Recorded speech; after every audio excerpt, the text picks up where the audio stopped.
today's episode we're going to talk about ice skating, and we're going to go ice skating.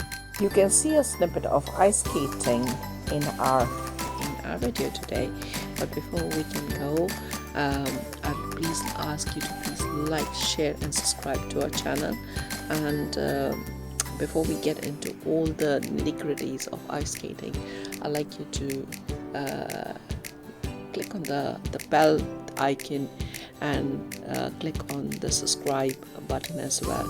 And once you've done that, let's now kind of proceed into the video. Our first tip for today is basically how to go ice skating, and so I'm going to give some tips and tricks today how to go ice skating. In today's video on to go about ice skating, you need to have, of course, buy yourself some good lovely ice skates. You get two types of skates. One is the figure skates and the other one is the hockey skates. Now the figure skates basically has a toe pick nail at the front of the skates. That is actually used for things like a bit more skilled things like jumping or spinning with your skates. It's more like the dance skates which you have. You are able to do those sort of moves using the figure skates.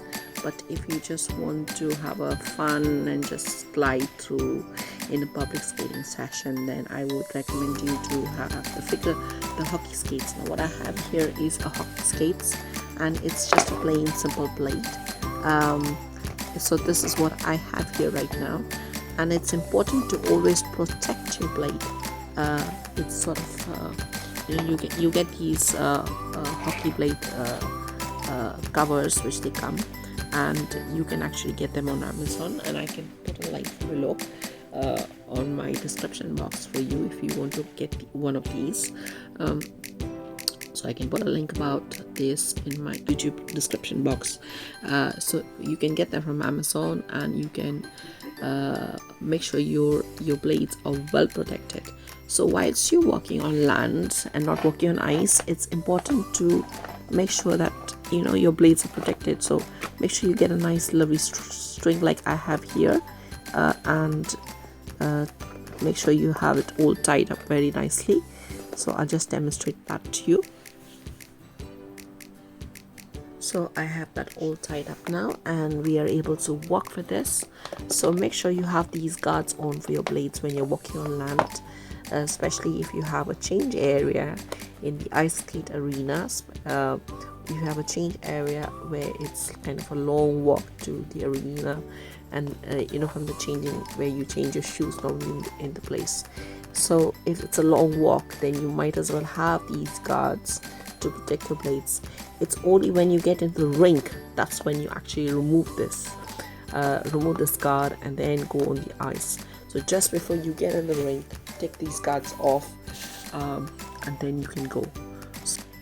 Also, when you go ice skating, you might want to get yourself or your child, basically this is a child size one, you might want to get a butt guard, so that in case your child falls, then you have this sort of a padded guard which won't hurt them in case they fall, because ice skating is a very slippery sport.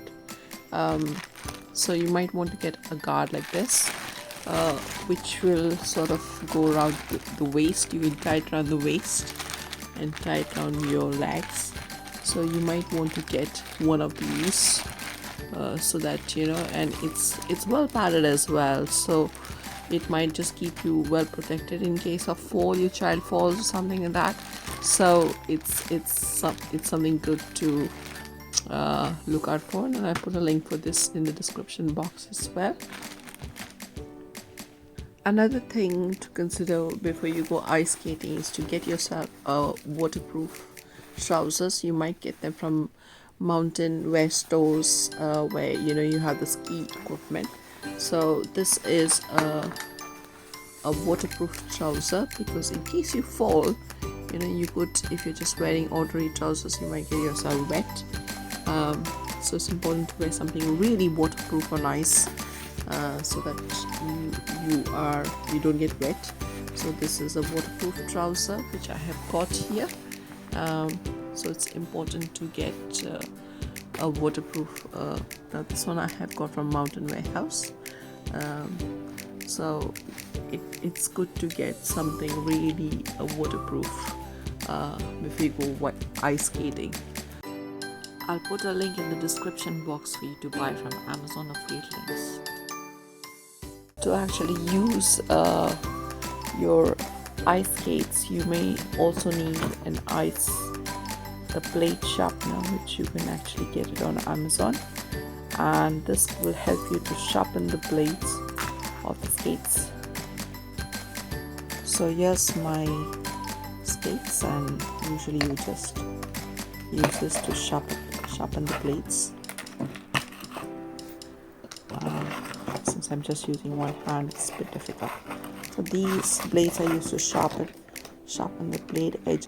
You also get a pair of ice grippers, which actually is good for those who are non-skaters. So this is good news for those who really don't like skating but just want to walk on ice and support somebody learning to skate or something like that. So this is an ice gripper which you can actually attach it to your shoes and walk on ice. So this is good news for a non-skater who really doesn't like skating.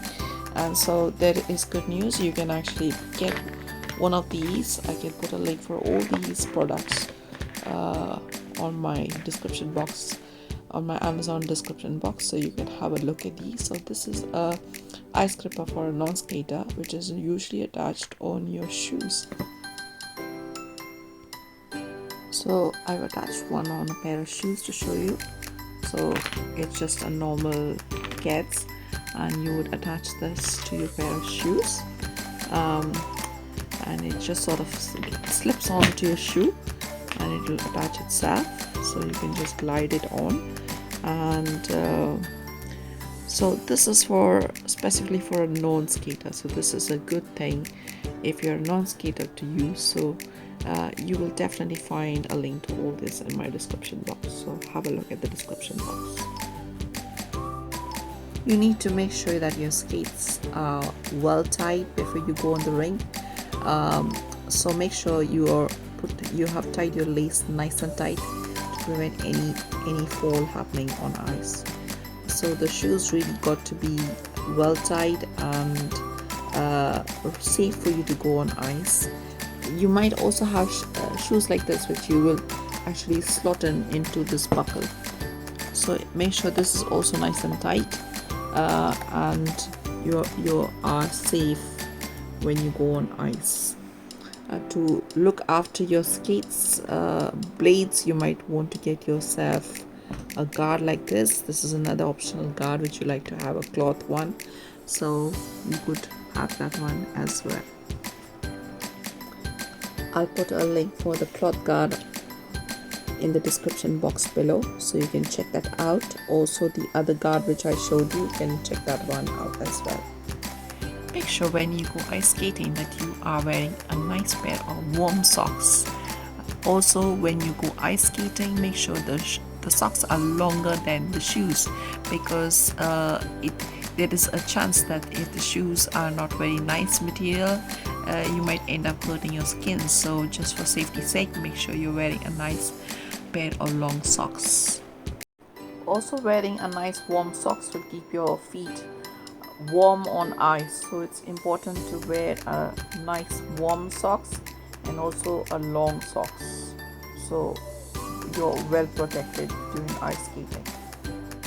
So these are some of the tips and tricks I have learned along the way as I have begun my journey of ice skating. So I'd just like to share this with you, so that these tips and tricks come handy when you actually prepare to go ice skating.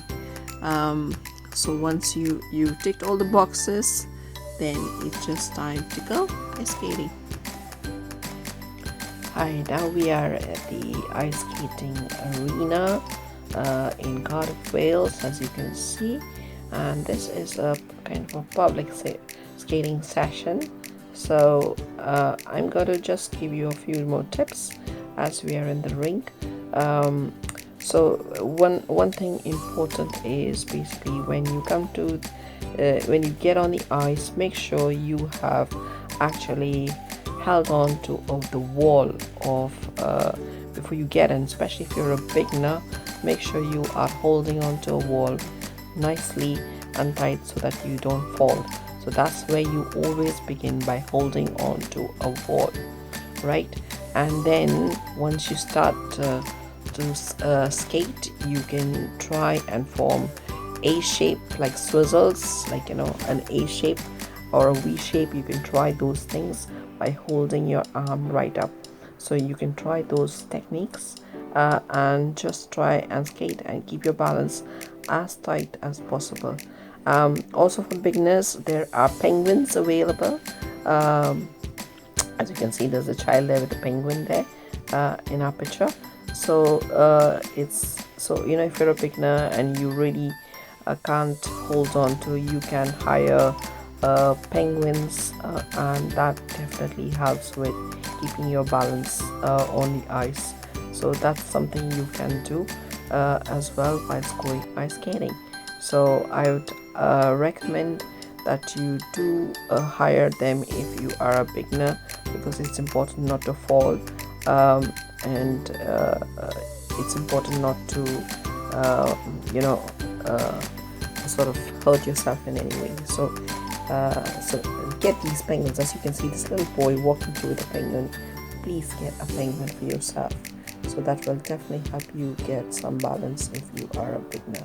So and if you're really scared of falling down, so also use a partner like this one in the video. You can see, use a partner who is a little more better at ice skating, so you can do that as well. So yeah, so today we're here to enjoy take some ice skating lessons for my son. So I just thought I might just share a few tips and tricks as we have been learning around. And you can see this cute little baby walking with a penguin. Yeah, so this is something what I was talking about, the penguin. You need to hire this if you're a beginner. So make sure you have one of those. It definitely helps with balance. So guys, so we have got some tips and tricks for beginners. So this is a complete beginners video. So as we are also learning our ice skating on our journey, I can share a few more tips and tricks about ice skating. It's a lovely sport to enjoy. You can go with your family and enjoy the sport. So we are today at the arena in Cardiff, Wales, where it's an ice skating session. You get, especially if you're in Cardiff, you get ice skating session. You can go on the website and book your session, and you can sort of book lessons for about £66. And there are 6 sessions over there in Cardiff, Wales, especially if you're booking in Cardiff, Wales. So for 6 sessions you get to go, and it costs about £66. You don't need to hire any, and the skates are included into the session as well. So you can come if you don't have skates, you can hire them from the arena itself, and that's costing £66, and there's nothing more to pay. And there are 6 sessions. You can go to each one of them, and these sessions are just about half an hour. And the skates lessons become from level 1 right to something like level 4 or 5 or 6, something like that. It goes on. But if you're a beginner, level 1, half an hour. I think it goes on a Wednesday, and I think maybe a Saturday or Sunday. I'm not quite sure. You can check the website for that. But we usually come on a Wednesday here in Cardiff for an ice skating session. So it's really nice, good sport, lots of fun for you to enjoy and go on with your family. So it can be a nice holiday thing as well to do, or especially after school clubs. If you come and do this as an after school club with your child, especially if you're bringing children along. So this is a lovely sport to enjoy. Another thing I wanted to mention is that if you are learning at Cardiff's Ice Arena, they are very accommodating, especially if it comes to a child with a disability. So if you're taking a child with a disability, and they will accommodate and give a special tutor. to the child if you ask for the service, and they are very good towards children with disability. um, so so your child will actually get the experience of learning ice skating. There's always a tutor with the child, uh, and they will assist children to learn. Usually the lessons take place in big groups, but if you have a child with disability, you can always ask for the arena to help out with that child, and they will assign a tutor to the child. And so they will actually give half an hour lessons to the child, and the child will be able to learn and will be able to hold grip or its grip on the ice. They do hold the child very well, firmly, and don't let the child fall. So we've been very lucky in that regard, because my son has not fallen on the ice yet. But so here's a little snippet of the support they're giving a child over there with sticks, and helping the child to maintain great balance on ice. You can see a little snippet here. So the tutor is absolutely helping the child, and so if there's something you would like to try with your child, I would definitely recommend the sports, because they are very helpful to children learning to ice skate. Some of the tricks which you can actually do whilst ice skating is use sticks to balance. You can also sort of ask the child to balance, and whilst they're balancing, ask them to burst the bubbles, so you can blow bubbles onto the ice, and ask the child to blow the bubbles, so that will keep them busy with the bubbles and also maintain balance. So that's a great technique used. Ice skating is a very slippery sport, so having the right equipment and the right clothing and the right gear is very important. So make sure you have the right gear when you go ice skating. Ice rinks generally have a guard to help you in case you fall, so just reach out to them if you fall. Also make sure you are wearing safety gears like arm guards and knee guards, because that will definitely keep you safe if you have to fall. Wear a helmet if it's necessary. I think that would also be necessary. If you fall down, your helmet would keep your head safe, because sometimes you could have a bad fall. So make sure that you are safe. Make sure you are bending your knee a little bit to gain a little more control whilst you go ice skating. If you and your child are learning ice skating together, my recommendation is don't learn together, don't try to learn together, because your child needs support and you also need support. So make sure you are both learning at different times and not the same time, because you cannot teach your child whilst you're learning, and get a tutor or somebody to help out with your child, so that your child will gain more experience and better control whilst they are ice skating. So don't do it together. It's not advisable to do it together. Be watchful of your surroundings and look around, so that anyone who would fall on you, you'd be careful, and always look up and straight ahead. Once you gain a little control and balance on ice, the next step to do is to try and have balloons which you can throw up in the air and try and catch the balloons. So this will help you move a little more forward in ice skating and help you gain better balance and control. Another technique you can use is blow bubbles up in the air, and that will, you can catch the bubbles. Do it with children, very popular with children, and they will be able to gain better balance on ice. Another popular sport that goes with ice skating is ice hockey. You do have ice hockey sessions for junior children, say about 10, 12 years old. Children, I think they're a bit older. I think you could start young as well, but the first stage is to learn to skate. So we haven't tried ice hockey, but ice hockey is another sport, a very popular sport. You do have to wear a lot of guards when you actually go to play ice hockey, and it's quite a expensive and a popular sport as well. So that's what is also on offer in the ice arena in Cardiff, Wales. So if you're interested in trying that sport, definitely do give it a go as well. We are not at that stage at the moment to try it, but it's definitely something worth trying if you're interested and you are if you have great balance on ice, and then you can also play with a ball and fight for a ball as you play a normal hockey game, I guess. So it's something worth trying, and do give that a go as well. So friends, if you have enjoyed our video today and you have liked our content, please do like, share and subscribe to our channel, and thank you all for watching. Bye bye.